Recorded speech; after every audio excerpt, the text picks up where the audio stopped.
সজাগ রয়েছে, সচেতন রয়েছে, যে কোনো ষড়যন্ত্র যে কোনোভাবে বাংলাদেশের ছাত্র জনতা প্রতিহত করার জন্য প্রস্তুত আছে, ঐক্যবদ্ধ আছে।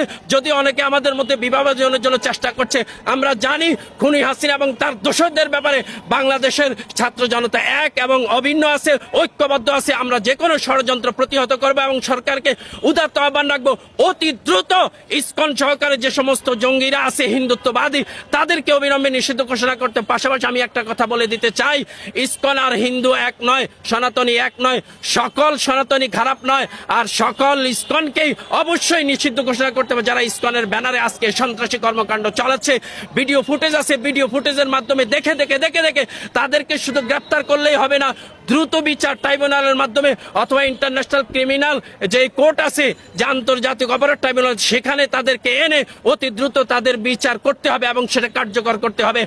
অন্তর্বর্তীকালীন সরকারের কাছে এটাই আমাদের প্রাণের দাবি।